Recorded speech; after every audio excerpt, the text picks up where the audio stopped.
Kapurihan,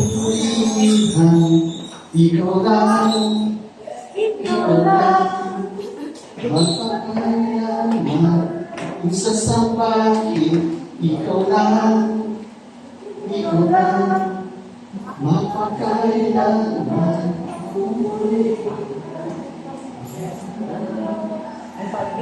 Amen. Hallelujah. Tuloy ko na walang ibang dapat mapuputihan. Walang ibang dapat maluwalhati. Walang ibang dapat masamba. Tanging ang Panginoon Diyos lamang. Amen po. Napakasarap. Ano po na talagang pawitan. Napakasarap na sambahin. Ano po ang Panginoon Diyos. Ano po naman minsan parang iniisip natin ang haba ng oras. Pero pag nai-enjoy mo, yung ginagawa, para sa lumikha, para sa nagbigay, ng buhay sa iyo. Parang hindi mo palapasin ang oras. Talagang nai-enjoy mo yung pagsamba, yung pagkanta, sa Panginoon. Hindi naman titignan ng Panginoon kung gaano kaganda, ang iyong boses, kung gaano kakagaling kumanta. Ang daming tinitingnan ng Panginoon ay kung yung puso, ng umaawit, ng sumasamba sa Kanya. So, napakahalaga po. Minsan, parang nahihiya tayo, kasi parang hindi okay ang ating boses. Minsan nahihiya tayong sumigaw. Kasi inisip natin ano kayang sasabihin ng ating katabi, baka ako'y pagtawanan, ginawa ko. Ano yung iniisip natin? Pag nag-challenge, yung worship leader, katulad kanina, sumigaw tayo ng hallelujah. Ano po yung muna nyo na sisigaw ako o hindi? Ano kayang gagawin ko? Tingnan muna natin pag sumigaw ko, sigaw na din. Minsan parang ganun po yung nangyayari. Pero pagdating po dapat kay Lord, dapat ay talagang tondo bigay. Pag nag-share nga tayo, may pinapagod tayo ng mga sports, sport, basketball, volleyball, or table tennis, anong sport ang gusto mo. Minsan talagang nag-cheer ka, especially pag gusto mo yung player. Pero dito na siguro lang yung ating itinataas. And ayan, welcome po sa bawat isa sa atin. Welcome po sa mga kasama natin sa live. Pulihin si Lord. Parang marami ang wala. Maaaring nasa bakasyon pa. Pero, yan, ang gawain ng Panginoon ay, magpapatuloy. Amen! Amen!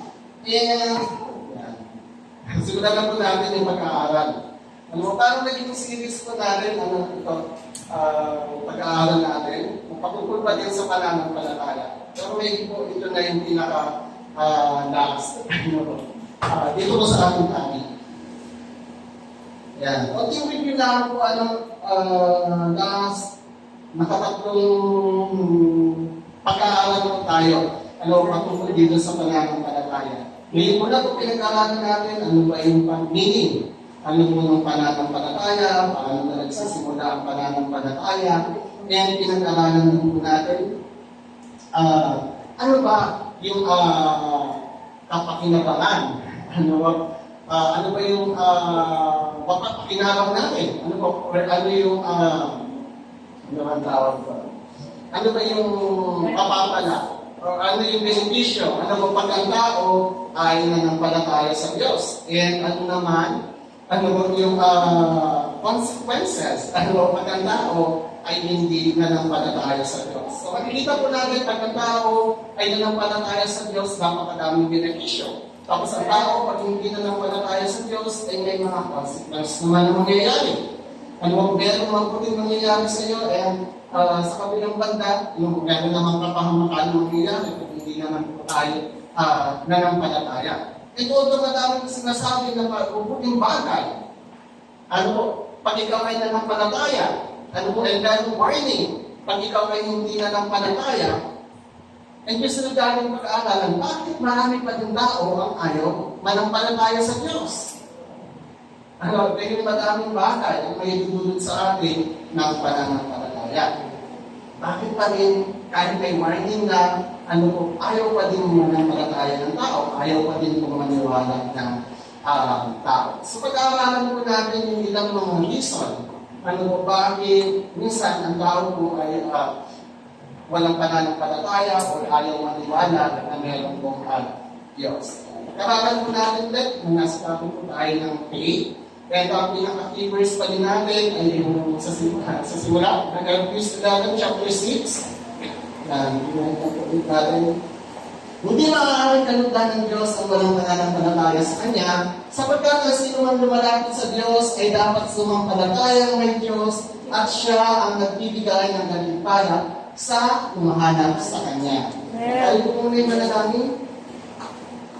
Amang banal na nakapangyarihan sa lahat, kami pinagpapasalamat sa umaga nito. Salamat po rin sa pagkakataon na kami po ay makapag-aral ng hindi po mga salita. Continue to bless us. Patuloy po kami ng buksan ng aming spiritual na kaisipan, Panginoon. Dalangin po namin ang aming mga puso ay maging handa sa pagtanggap, Panginoon, ng aming mga salita o Lord God. Naway matanong, Panginoon, sa aming puso ay lumago at Panginoon ay magbunga, Lord. Patuloy kayo magtulong, Panginoon, sa aming ngayong umaga. Dalangin po, Lord, yung papakumbabaan ay patuloy din ilagay sa aming mga puso na kami, Lord, ay talagang magkaroon ng isang puso, Panginoon, na handang matuto at handang magpaturo. And we deploy every distractions, Father God. Binigyan, Panginoon, ang mga plano ng kaaway para agawin, Panginoon, ang mga salita. And that's everyone, Panginoon. That's din yung mga kasama namin online. To you all the glory, Father God, in Jesus' name. Amen. Kasama po tayo. Ano yung mga reason? Bakit ang tao ay ayaw manampalataya? Bagamat may benepisyo, sa pananampalataya?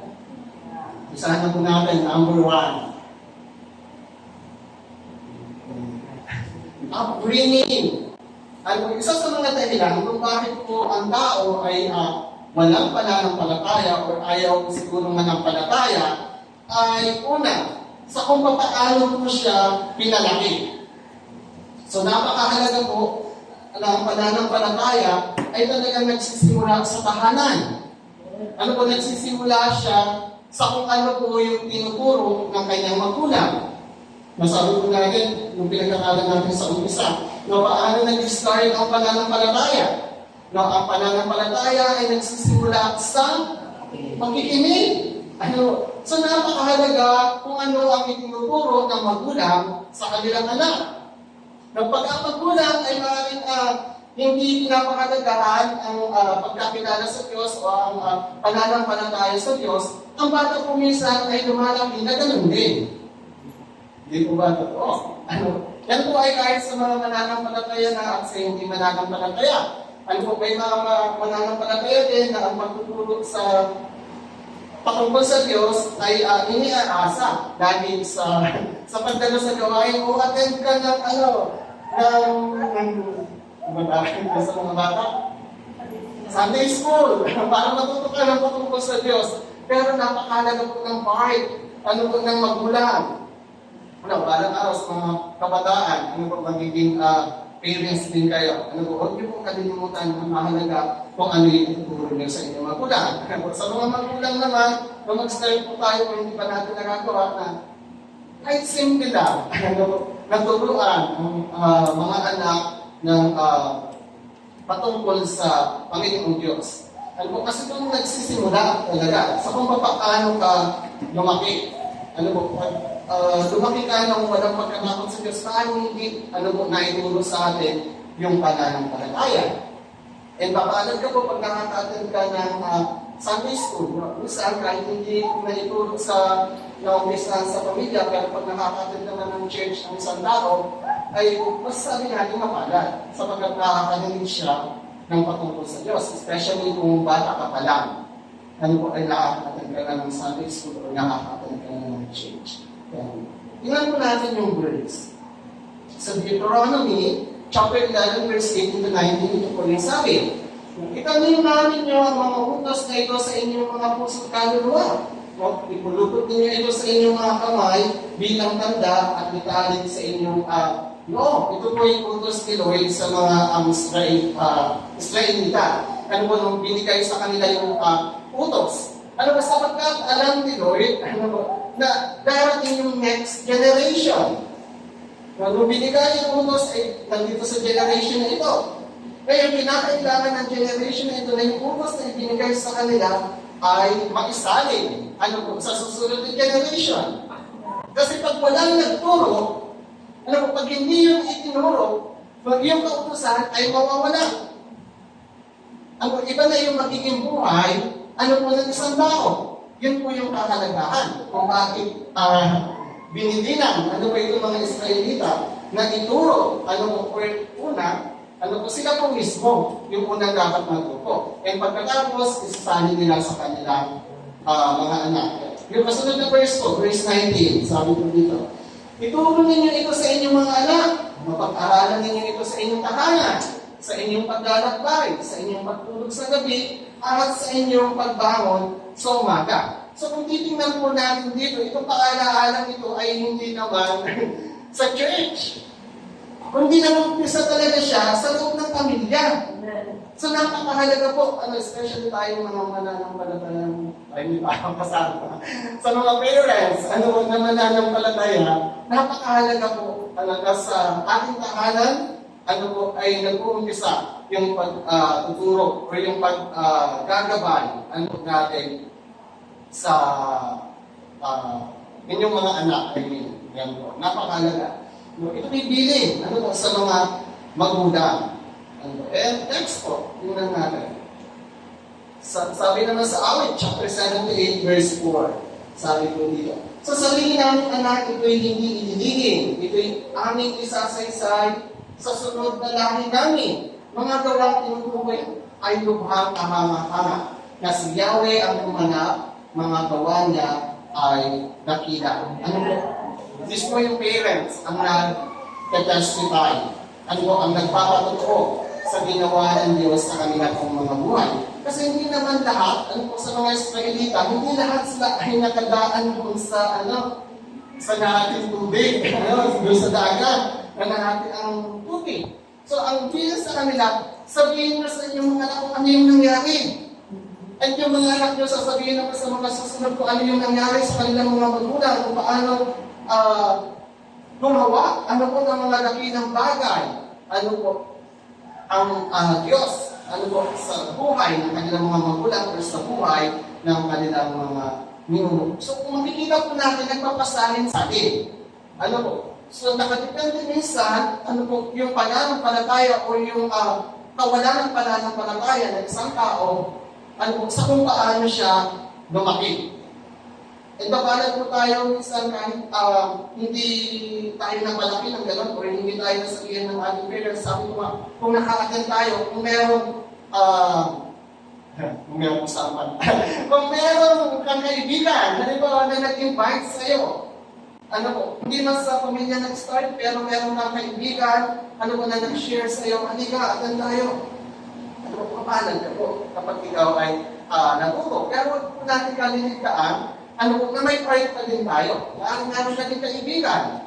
Lahat naman tayo, may mga kaibigan. Maaari natin din silang i-share or i-invite. Minsan naman, hindi naman kung kailangan na ikaw talaga mismo ang mag-share. Minsan naakain mo lang sila na mag-attend tayo ng church. Makinig tayo ng patungkol sa Diyos. And at the same time, mag-enjoy tayo, mag-fellowship tayo sa ibang mga kabataan din. Hindi naman po masama na sila akayin natin sa kabutihan. So yan po, una, nagsisimula po sa upbringing o so, kung paano po tayo pinalaki o kung paano po yung pagpapalaki sa atin. Nung ating doon nagsimula, po yung kawalan ng pananampalataya o kung bakit hindi po nananampalataya ang isang tao. Ito po yung hindi ito yung talagang reason. Napakadami ng reason. Maaaring isa lamang ito. Sa mga dahilan. Maaaring lumaki tayo na hindi na pinapakinggan ng salita ng Diyos. Maaaring hindi sa atin itinuro ito, kaya ang isang tao po ay lumaki nang wala siyang pananampalataya. Next po. Number 2. Desire for personal freedom. Lahat tayo gusto natin maging malaya. Bakit po sumusuway minsan ang mga anak sa kanilang mga magulang? Kasi gusto natin gawin kung ano yung gusto natin. And feeling natin yung mga magulang natin, sila yung hindrance, sila yung hadlang sa mga gusto natin gawin. Kahit mga maliliit na ba, ng mga bata, pero sila mga gustong bagay na gawin. At minsan yung mga magulang, syempre, gusto nilang protection na kanilang anak. Gusto ng anak minsan na tumakbo-takbo. Pero yung magulang nag-aalala, nakakadapa ka sa pipigilan. Pero yung anak naman biglang iiyak. Gusto kong tumakbo. Gusto kong pumunta sa lugar na yun. Kaya po mayroong desire. Gusto ng bawat tao na sila po ay malaya. Bakit minsan may mga relationship, na sabihin na natin ay nabibiko? Isa sa mga reason, sasabihin niya, masyado na akong nasasakal. Ayaw ko na. Minsan gano'n, dahil sa pelikula, nakapanood natin sa mga teleserye. Nakakasakal na. Ayaw ko na. Gusto kong maging malaya. Gusto kong gawin ko ano yung bagay na gusto ko. Isa sa reason, kung bakit ang tao ay ayaw manampalataya, ay dahil meron silang nais nila ng personal na freedom. Nais nila may kanayahan. Kasi ito naman, pag nanampalataya ka, may mga bagay, or limitado, ang iyong pwedeng gawin. Sabihin na natin, hindi mo maaaring gawin yung mga bagay na hindi ka lulusunod sa Diyos. Kaya lang tayo nasa laman. Minsan, may hirap pigilan. Naghahanap ang tao ng personal na freedom. Inisip nila pag nanampalataya sila, marami akong hindi pwedeng gawin. Hindi ko na magagawa yung yung mag-inom. Hindi ko na magagawa yung aking mga bisyo. Yung gusto nilang gawin. Gusto nila, meron silang kanayaan. Kaya nakakalungkot, merong mga church, na ang tao ang pipilit na ngayon ng kanilang religion. Yung pwede ko lang lahat ng bagay, ay na lang ako sasama. Kasi malaya akong gawin, wala akong sa bakit. Pero naman, sa bakit? Talagang itutuwid ka nila, kaya po yung tama. Yung tayo po ay maituwid. Yung tayo ay makorek. Basta tayo kung minsan, talagang masakit. Kasi nga gusto natin gawin ang mga na gusto natin gawin, pero minsan may mga taong concern. Nagpapakala sa atin kung bakit hindi nila dapat gawin. Napakalaga isa naman po yung ikaw ay payaan. Po na mapahanan. O sabi ko kayo minsan masakit. Pero yung mga taong talagang nagpapakala sa iyo ay sila po yung concern. Ayaw ka po nila mapahanan. So, sometimes ma-appreciate po sana natin. Yung mga tao na namin nagpapaalala sa atin na nag-guide sa atin o minsan parang sabihin natin nakakagalitan. Ganito na lang yung sinasabi. Pero ibig sabihin po na kung may tao na papaalala sa iyo, nagsasabi sa iyo kung ano yung mabuting dapat mong gawin, ibig sabihin, talagang may constraint or may care. Yung ganyang tao. Tingnan po natin yung verse. Sa 1 Corinthians, chapter 6, verse 12. Sabi po dito, may magsasabi, malaya kung makagagawa ng kahit ano. Ngunit sa grupo naman, ay hindi lahat ng bagay ay nakakaputi. Maaari ko rin sabihin, malaya akong gumawa ng kahit ano. Ngunit hindi ako magpapalipin sa anumang bagay. Pinag-usapan po natin personal freedom. Gusto nila gawin lahat ng bagay, pero ito po yung totoo. Kahit malaya kang gawin ang lahat ng bagay, pero hindi lahat ng bagay ay makakabuti para sa iyo. At kung sabihin natin, gusto kong malaya, gusto kong gawin yung bagay nito, pero minsan hindi natin na mamalaya, tayo pala'y naalipin. Naalipin ka din ng bagay na gusto mong gawin. Gusto mong malaya pero hindi mo alam, naalipin ka din pala ng mga bagay na nais mong gawin. Kaya sabi ko na sumunod, hindi lahat ng bagay ay nakakabuti. Maaari mo rin sabihin, malaya akong gumawa ng kahit ano, ngunit hindi ako, may paalala, hindi ako magpapaalipin sa anumang bagay.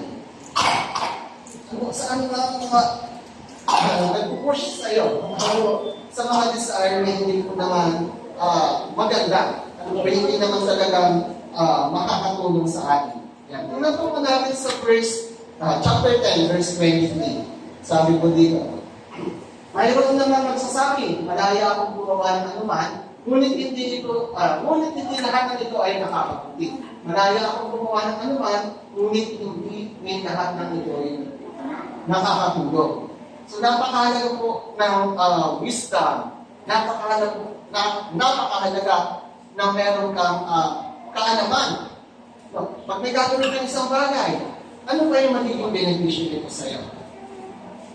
Pag-aralan mo mabuti, balance mo. Mas may angat ba yung mapapabuti ka kung ginawa mo yung bagay na yun? Or mas naman yung wala naman? Minsan, kailangan natin isipin kasi may mga bagay na gusto lang tayong gawin.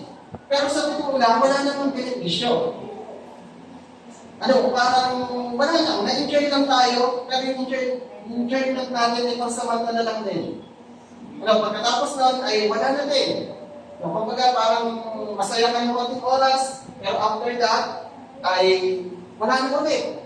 Wala naman talaga tayo minsan napakinabang. So hindi ibig sabihin na malaya ka kung gawin ang lahat ng bagay, makakatulong sa iyo yung lahat ng iyong gagawin. Pinakailangan mo pag-isipan. Ano yung talagang makakabuti sa iyo. Meron po akong nabasa na ang sabi niya, ang freedom daw po, ang totoong freedom o yung totoong kalayaan ay yung magawa mo yung isang bagay na wala yung magiging consequences. Wala magiging consequence sa darating na mga panahon. Yun daw yung tunay na kalayaan. Or wala kang magiging regret. Hindi mo pagsisisihan siya pagdating ng panahon. Yun daw yung tunay na freedom. Na magawa mo yung isang bagay na hindi mo siya pagsisisihan pagdating ng panahon. Yun yung kalayaan. Hindi yung nagawa mo yung bagay na ito, pero pagdating ng sana hindi ko na lang ginawa. So yung bagay na yun ay hindi siya talagang freedom. Kasi sabi nga yung totoong freedom daw ay magawa mo yung isang bagay na wala kang pagsisisihan o maaaring walang maging consequences pagdating ng panahon. So yun po. Pangalawa, desire for personal freedom. Una, bringing, then desire for personal freedom. Punta na po tayo sa pangatlo. Unanswered prayer. Bakit po may mga tao na hindi nananampalataya sa Diyos? Bakit po may mga tao na ayaw manampalataya sa Diyos? Maaaring ito po yung isa sa magandang. Maaaring sila'y lumapit, maaaring sila'y manalangin. Pero sa kanilang tingin, ang kanilang panalangin ay hindi tinugon ng Diyos. Ay ayaw ko nang manampalataya, hindi totoo may Diyos. So, bakit? Bakit man sabi hindi totoo may Diyos? Nanalangin ako pero wala namang tugon. Wala namang sagot sa aking panalangin.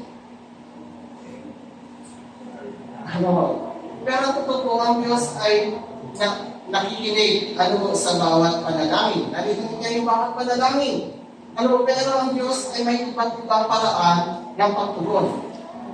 Minsan ang pagtugon ng Diyos ay hindi po nakabase sa kung ano yung gusto mo. Gusto mo ano talaga yung hinihiling mo. And sabi Diyos sa pag-aaral, sa ating panalangin, ang tugon ng Diyos minsan ay hindi. Dapat matuto tayong tanggapin. Ang sagot ng Panginoon sa ating panalangin ay hindi. Meron namang pagkakataon na ikaw ay dapat maghintay.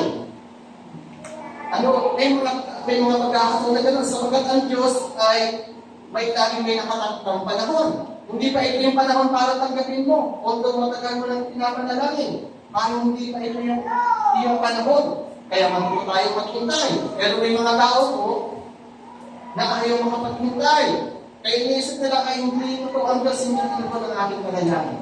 Pero yung pala, kung kinakailangan mo lang magtiyaga, kinakailangan mo lang maghintay. Ay meron namang mga panalangin na minsan agad-agaran tinutugon ng Panginoon. Na agad-agaran natin natatanggap. Ang galing din ang gusto natin ganon. Gusto natin parang instant. Pag-pray natin, pag-pray ka, piling mata. Pag bulan mo, gusto mo, nandiyan na ang tugon. No. Purihin sa Lord pagkalungko. Pero hindi, madalas hindi ganon yung nangyayari. And minsan, pray na, Lord, gusto ko po'y, ano bang tawag na? Ayaw ko na pong maging masungit. Lord, ayaw ko na pong maging masungit. Ayaw ko na pong maging magagalitin. And pagkatapos kung manalangin, pagbulan mo, mamaya nandiyan na yung pinaiinisan mo. Mamaya nandiyan na yung mga problema, yung maaaring ikagalit. And sometimes sasabihin natin, hindi naman gusto na sigawin. No, bakit nanalangin ako ng ganito? Iba yung dumating. Pero ibang isa yung mag-isip talaga ang Panginoon. Nanalangin ka na huwag ka nang mainis, dumating yung nakakainis. Ibig sabihin, pinipray ka ni Lord na huwag ka nang mainis. Meron nagsasanay, minsan. Kaya hindi yung, kasi gusto natin talagang instant, yung parang, wala na. Kung nanalangin ka na, hindi ka na mag-iinis forever. Gusto natin ka na, pero minsan, dumadaan sa proseso. Minsan, Lord, gusto ko pong yumaman. Gusto ko pong umundan ang aming buhay. Hindi naman constant, sa bangko mo ay magkakatundan ng napakaraming pera. Ay, tataya ako ng loto. Hindi naman ganun. Yung sa ibibigay sa inyo, Lord, maaaring lupain. Magtanim ka para pumundan ang iyong buhay. O ibibigyan ka ni Lord ng isang maayos sa trabaho na makakatulong sa iyo para ikaw ay umunlad. So yun yung iyong hihinahin. Yung iyong magbubutihin. Para o yun yung binigyan ni Lord mula simula para ikaw ay umunlad. Minsan po, ganun talaga tumugon ang Panginoon. Iba-iba. Pero hindi ibig sabihin ay hindi tumutugon ang Diyos. Maaaring iba-iba lang ang kanya tugon. Oo, kundi, wait, maghintay muna. And minsan, yung kapaligtaran, ano po yung nangyayari. Basta bawat panalangin natin ay mga bagay na nais sa atin ng Panginoon. At isa pa yung tingnan po muna natin yung verse na ito. Sa Jeremiah chapter 32, verse 3, sabi po dito, kung mananalangin ka sa akin, tutugunin kita at ipapahayag ko sa iyo ang mga bagay na dakila at nahiwaga na hindi mo pa nalalaman. Napakaganda po ng verse na ito patungkol sa panalangin. Naalala ko po si Tessa. Maaaring kasi nakita na rin siya ni Aria. May special number, may kanta po tungkol sa awitin ito. Ang title po ay Tumawag Ka. So napakagandang awitin. Yun po yung sabi nila, napakaganda nila nung may youth camp. Pero ang tanda ko hindi ako nakakatan nun. Kasi meron akong work. And first time kong napakinggan yun na si Teresa po yung special number. Napakaganda. Yung awitin, yung nagpapaalala. Kung sabi dun sa, bago mag-bridge, wala na pag-asa. Simulan mo nga tayo sa pag-wawala ng pag-asa. Sige, bonus na lang. Pakinggan natin si Tessa. Tumawag ka at ako'y sasagot sa'yo. At ako'y magpapakita ang mga bagay di mo pa nakita.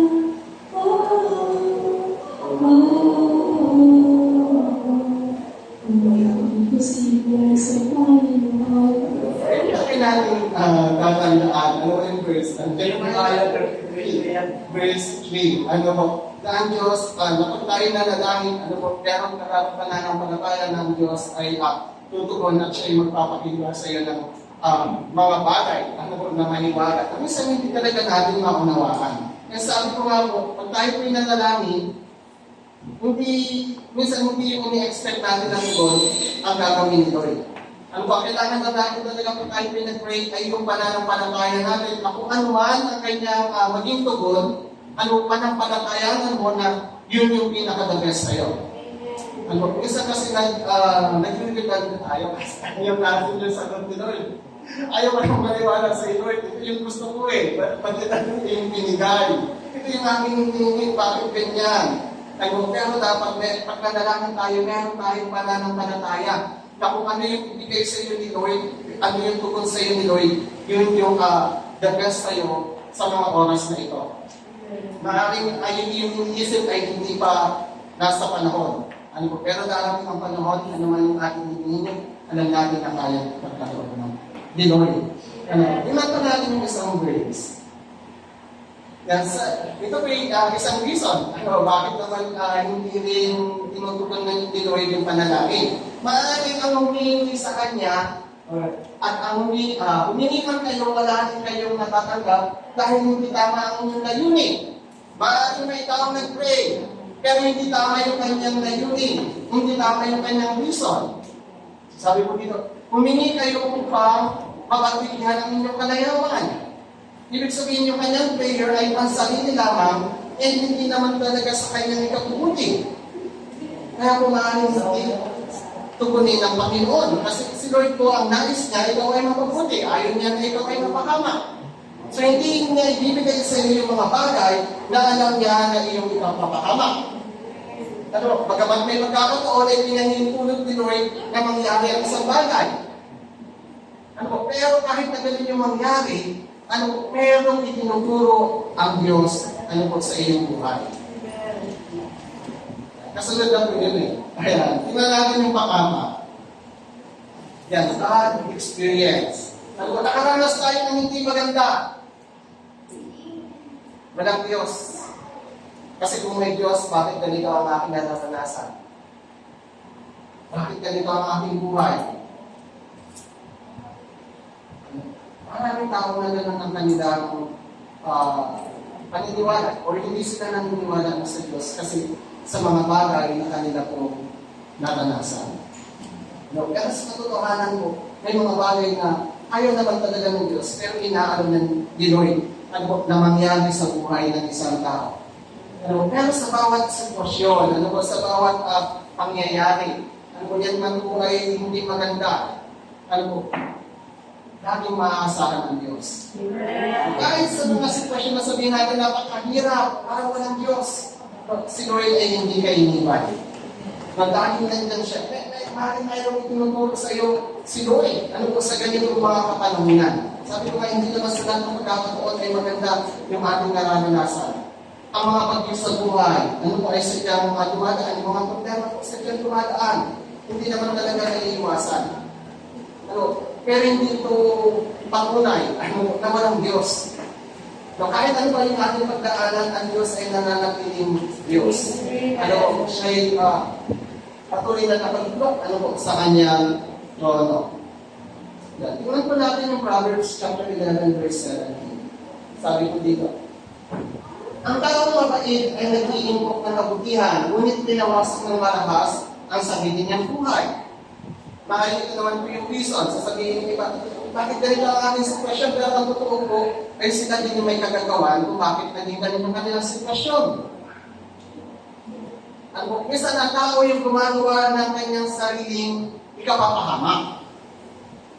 May mga pagkakataon na yung nangyayari. Maaaring may nagsabi na sa atin, huwag kang pupunta sa ganyan. Huwag mong gagawin yung mga bagay na yan. Pero tayo patuloy pa rin. Sabi ko kanina, gusto natin maging malaya. Gusto natin gawin kung ano yung gusto natin. So ayaw natin makinig sa mga payo. Ayaw natin minsan ayaw natin na mayroong nagpapaalala sa atin.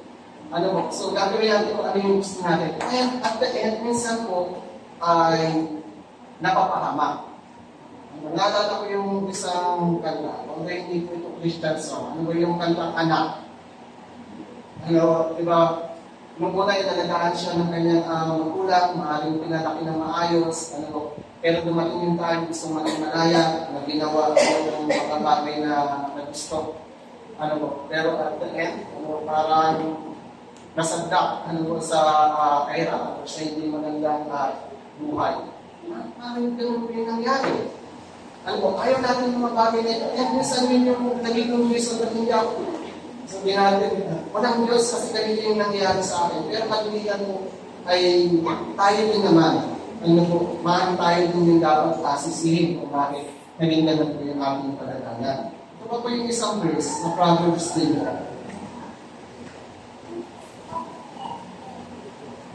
Pinapahamak ng mga ang kanyang sarili. Pagkatapos, Yahweh ang kanyang sinisisi. Gagawa tayo ng hindi mabuting bagay, tapos pag ganyan na yung consequences, bakit ganito? Parang gano'n. And says, walang Diyos kasi pinabayaan niya ako. Pero, maaaring tayo po talaga din minsan yung may kasalanan.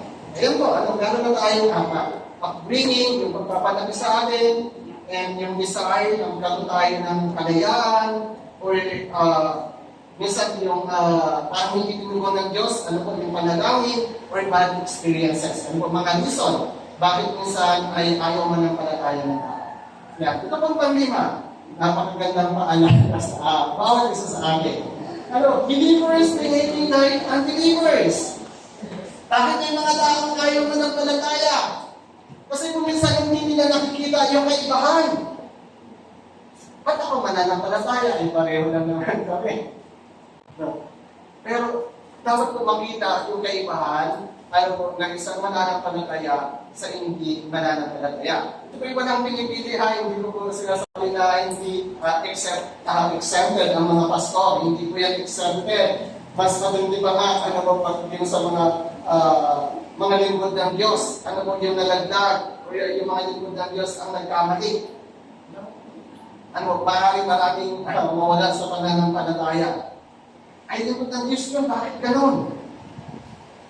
Maaaring hindi ko ang Diyos kasi ganito pala yung pastor. So, hindi exempted, hindi pag sinabing believers lahat naman tayo. So, tingnan ko natin yung verse. Sabi po dito, sa Matthew chapter 7, verse 15-16, mag-ingat kayo sa mga huwad na propeta. Lumalapit sila sa inyo na parang pupa, ngunit ang totoo ay mapapangis na asong buwan. So, ibig sabihin po, merong totoo, merong hindi. Merong talagang totoong propeta, merong hindi. Merong talagang totoo na sila'y mananampalataya, meron din naman hindi. Pero hindi ko po yung sinasabi na dahil bago ka pa lang ay dapat ay ganito ka na maging agad. Kasi kadalasan ko ay talagang nasa process din. Minsan, ang pagbabago ay matagal pang nakikita, hindi rin agad-agad. Kaya dapat tayo pinagpapatuloy. Maraming sa umpisa, ganito po yung nakikita sa parang wala namang nababago. Pero habang dumadating yung panahon, makikita at makikita din nila pag ikaw ay talagang totoong mananampalataya, merong nababago. So napakahalaga po nun, yung pagpapatuloy. Tingnan po natin yung isang verse. Yung kasunod. Yan, makikilala ninyo sila sa kanilang mga gawa. Ayan, sabi ko dito. Makikitas na ako ba sa puno ng dawa o ang higos sa matikinig na halaman. So ganun po. Paano mo makikita yung tunay sa hindi? Nasa pamamagitan ng kung ano po yung kanilang pinapakita. Ikaw ba ay tunay na mananampalataya? Mamuhay tayo ayon sa pananampalataya. Tayo po tinawag ni Lord, mamuhay tayo bilang isang tinawag ni Lord. So, parang ito din mas yung nagiging reason minsan. Kung bakit yung ibang tao ay ayaw manampalataya kasi nasa nakikita nila sa atin. Pero sabi ko nga, ang Panginoon ay hindi tapos. Sa ating buhay. Dahil may gusto gawin ng Panginoon sa ating buhay, maaaring sa ngayon, hindi pa nila nakikita. Parang walang pagkakaiba. Pero, alam natin na pag tayo totoo, sa Panginoon, dapat nyo tayo makikita nila yung kaibahan. Next verse. Yan. Sa Titus chapter 1 verse 16, sabi na po dito, ang sabi nila ay kailangan nila ang Diyos, ngunit hindi ito, ngunit ito'y dinapasinungalingan ng kanilang mga gawa.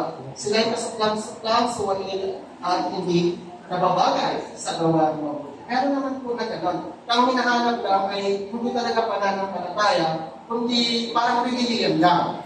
Nung masabi lang na meron tayong religion, masabi lang na tayo po ay nagsisimba. Maano po gano'n? Kaya wala silang pananampalataya, hindi nila iniisip talaga yung pananampalataya. Kung wala silang pakialam kung ano naman ang kanilang gawin, para sa kanila lang, makasimba lang ako ay okay na.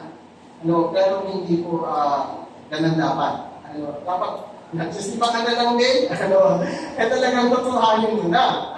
Sabi nga po doon sa isang kwento, pag ikaw daw ay kunwaring mananampalataya lamang, kunwarin lang, yung gamit mo ay kunwarin lang din. Pag hindi ka tunay na mananampalataya, hindi din tunay. Yung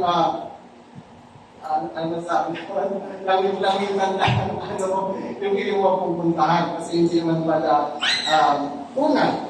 So, tayo po yung maging mananampalataya, hindi lamang sa salita, kundi makita po sa ating mga action. Hindi po example dito, yung mga leaders, yung mga pastors, yung mga elders, lahat tayo, kabilang dito. Lahat tayo yung magandang patungo. Yan. Pagkain po. Ito pa yung isang dahilan. Kung bakit may mga tao na hindi na nananampalataya. Naghahanap sila ng evidence. Naghahanap sila ng katibayan. Ano ang proof na totoong may Diyos? Kasi minsan science ang kalaban mo dyan. Sabi sa science, ganito, may pinagmulan lahat ng bagay. Ewan po sa science. Pinapaliwanag kung bakit nagkaroon ng ganito, bakit nagkaroon ng ganyan. Naghahanap ng katibayan.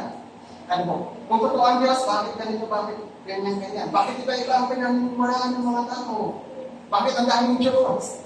Bakit iba-iba ang religion? Kung totoong may Diyos, kung totoong may isang Diyos, bakit iba-iba ang religion ng tao? So madami mong katanungan. Bakit yung naging reason, bakit ayaw nila manampalataya? Kasi gusto nila makakita ng ebidensya. Gusto nila ng katibayan. Ito sa Bible, may ganyan din po. Ito yung mga Pharisee na. Ito po yung mga tagbabasa na ng kautusan. Pero hinanapan pa din nila ng katibayan. Yung Panginoon Jesus. Ano yung katibayan mo para magturo? Ano ang katibayan mo para gawin ang lahat ng yan? Ang inatanong pa, ikaw ba talaga ang Mesiyas? Ikaw ba talaga ang Kristo? Ano ang maipapakita na totoo ang Diyos? Kundi ikaw ay sumunod ng Diyos.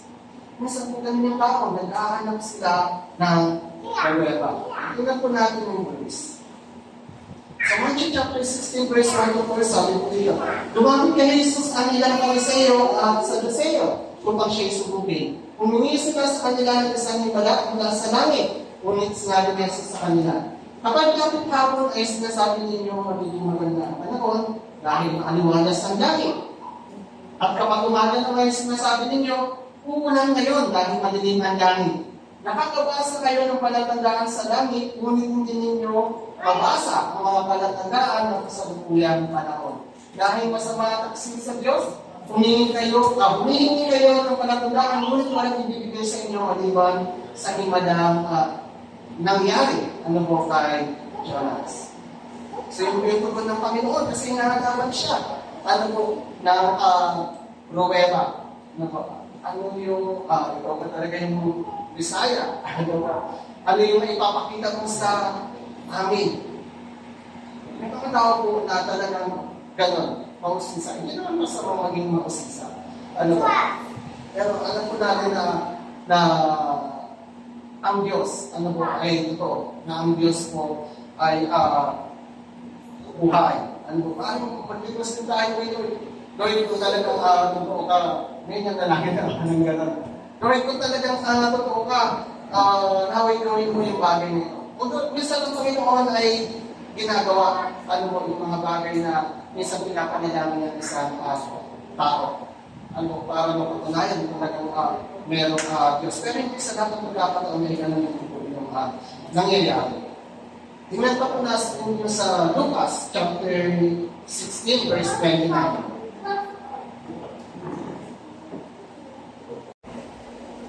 Next. Sa Romans, yung Romans chapter 1, verse 18 po pala nagsama na sa Lucas. Romans chapter 1, verse 18 to 23. Sabi po dito, nahayag mula sa langit ang puot ng Diyos laban sa lahat ng kalapastangan at kasamaan ng mga tao dahil sa kanilang kasamaan ay dinakatlangan ng katotohanan. Sa verse 19 po. So magkano ang mga ating malaman mo po sa Diyos ay maliwanag. Dahil iyon ay tinihayag sa kanila ng Diyos. Sabi doon, ito ang katotohanan, ano po mula sa Diyos, na ay maliwanag na ipinahayag na sa kanila noong pa man. Ayan sa verse 20.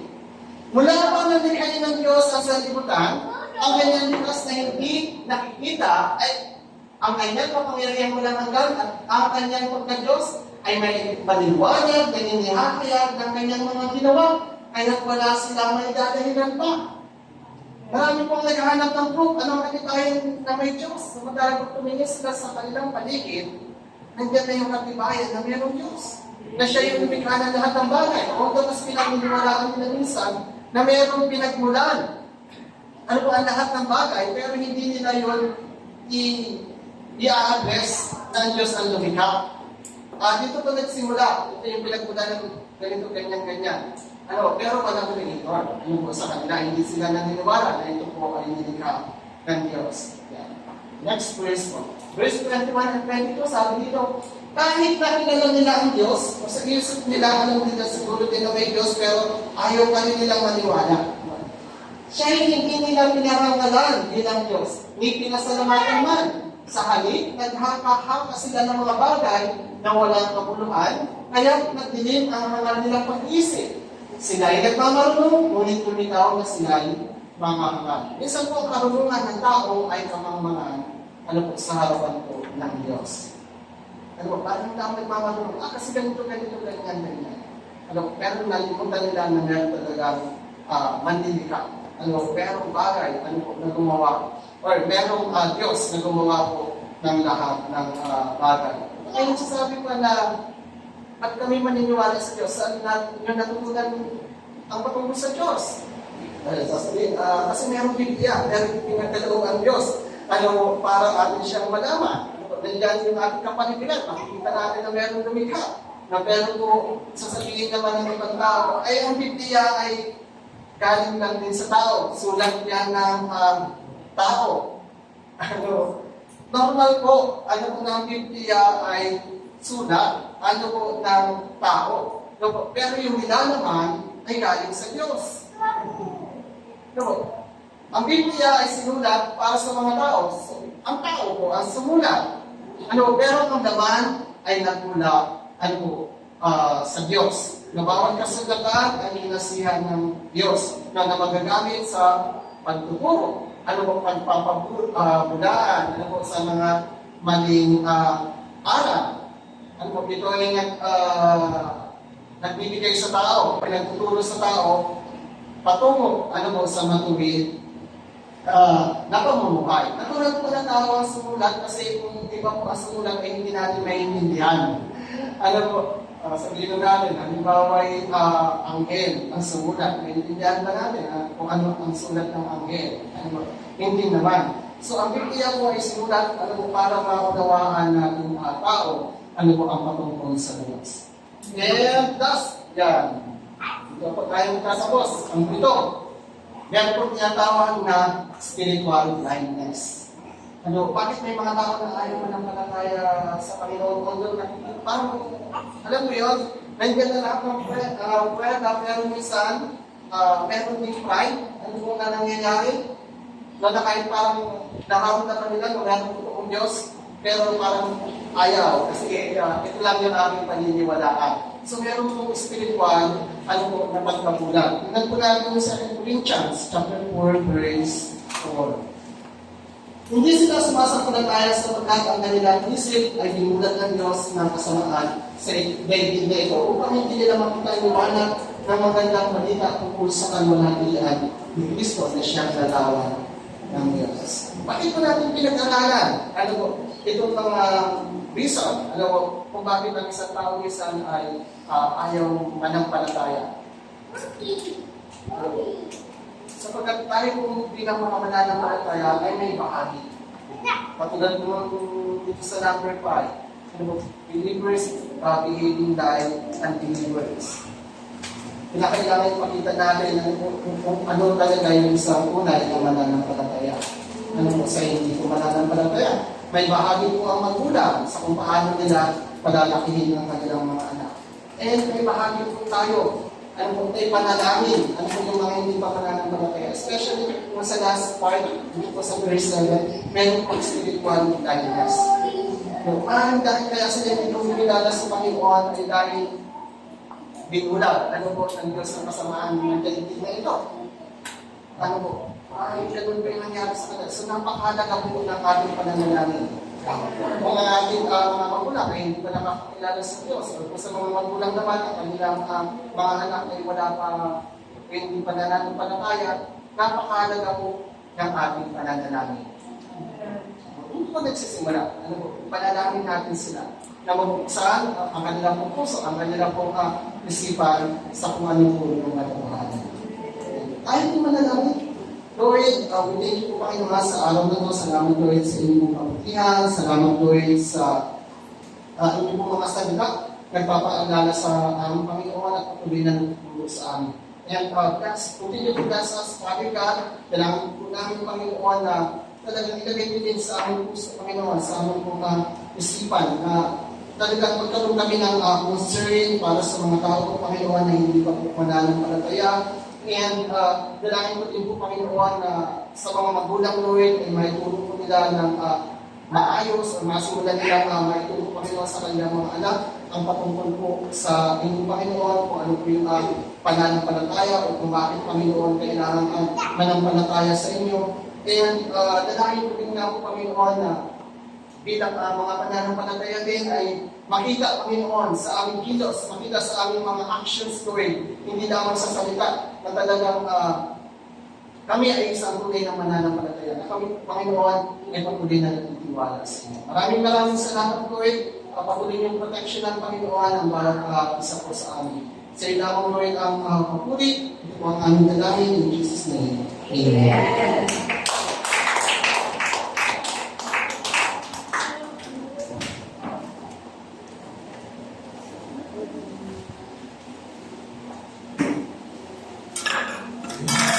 Amen.